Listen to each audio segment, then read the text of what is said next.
Ontología, el ser infinito. Atributos positivos fundamentales.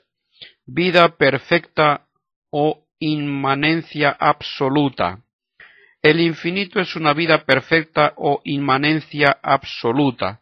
Si se entiende por vida el movimiento inmanente o la actividad inmanente de crecimiento que caracteriza a los vivientes intramundanos, la vida es una perfección mixta que no conviene a Dios sino metafóricamente, pero el término vida puede tomarse en un sentido más amplio, designando simplemente la inmanencia o la característica de inmanente en un acto cualquiera.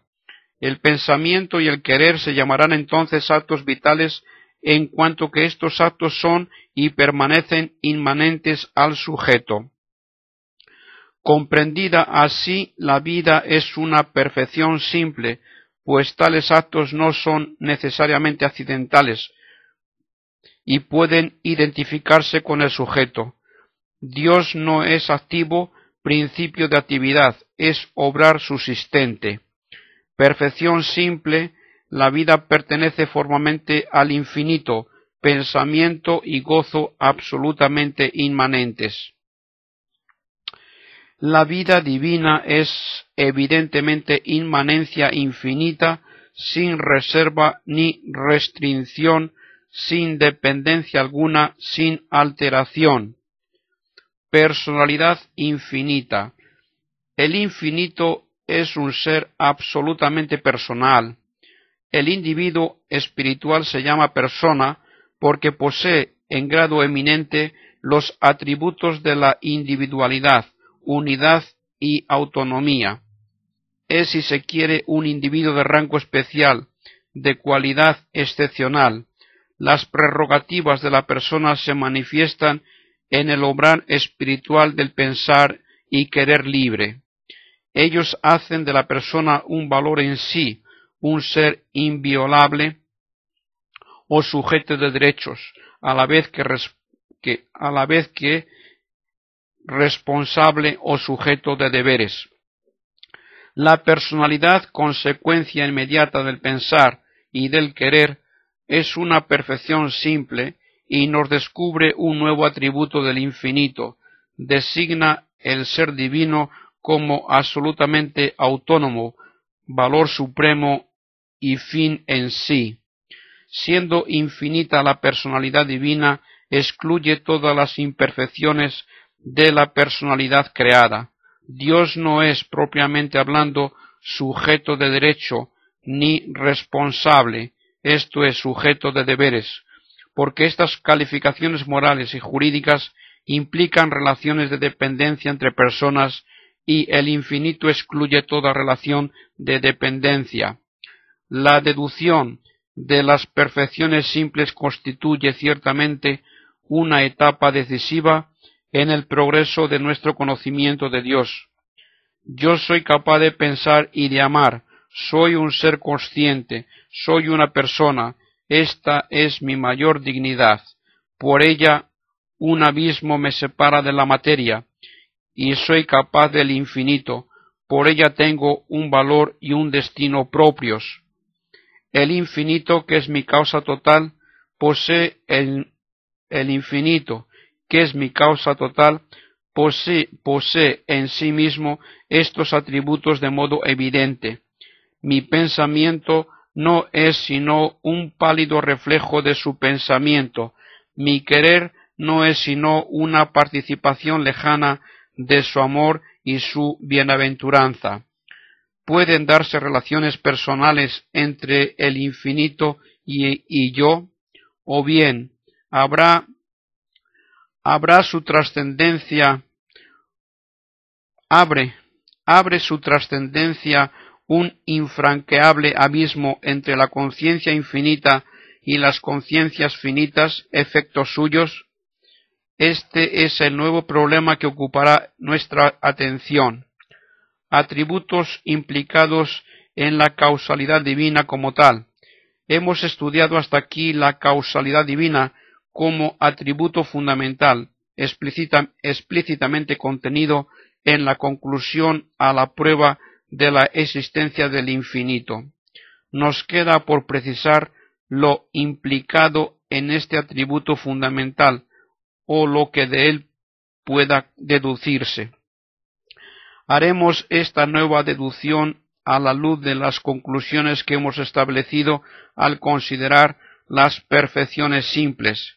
Estas conclusiones nos permitirán afirmar dos características importantes de la causalidad o potencia divina. Es, diremos, consciente y voluntaria. De esta forma se nos descubren dos nuevos atributos del infinito, la ciencia y la benevolencia divinas. Ciencia infinita. El infinito es una causa consciente o inteligente. Preguntémonos primeramente si Dios conoce sus efectos inmediatos, es decir, el orden de las sustancias finitas.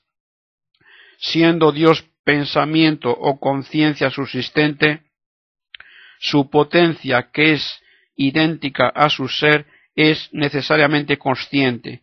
Dios se conoce pues como participable o imitable por las criaturas, como causa ejemplar de lo finito. Conoce también su potencia y su voluntad de crear un orden de seres finitos. Sabe que crea, es consciente de su causar el mundo. Se llama conciencia divina el conocer que Dios tiene de sí mismo, y ciencia divina el conocimiento que tiene de sus efectos o de sus criaturas. Pero la ciencia divina es trascendente a toda ciencia finita.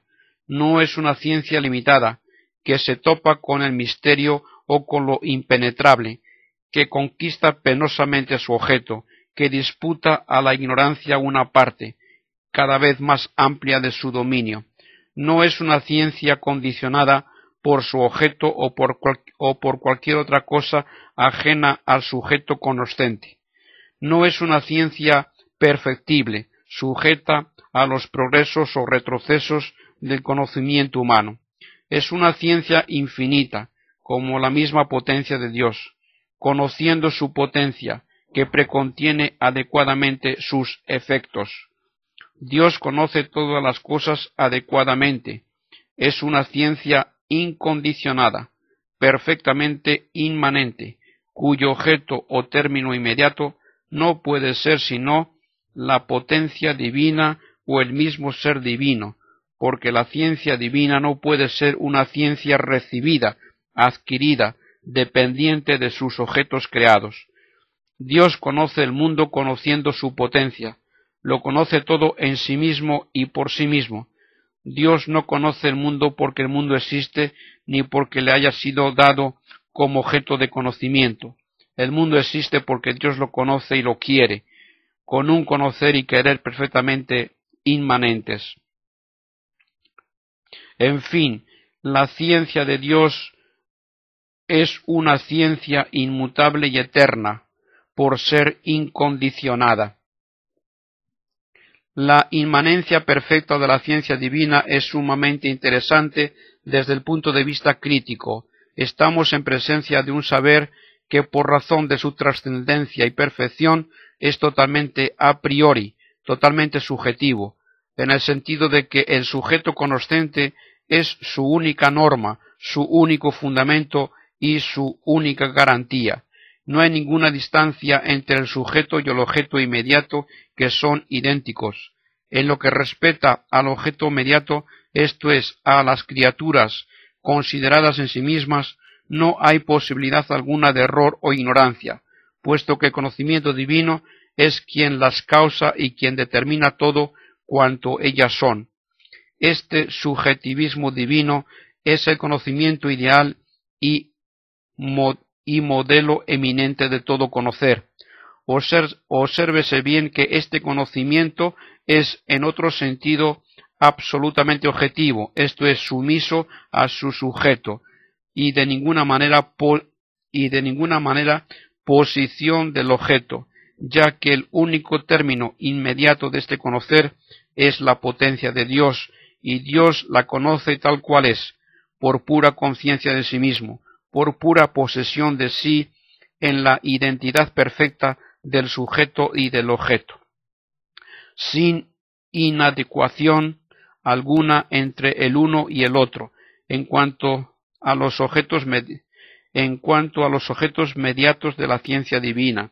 Dios los conoce tal cual son, porque son tal como Él los quiere y los causa. Aristóteles vio exactamente que el acto puro excluye todo conocimiento por asimilación de objetos.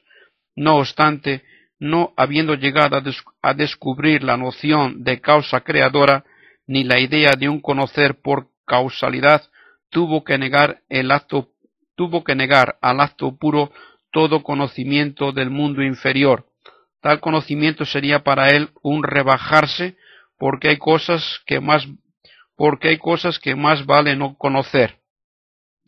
La filosofía aristotélica es en este punto muy defectuosa, y el principio invocado por el filósofo para excusar la ignorancia que atribuye al primer motor es erróneo.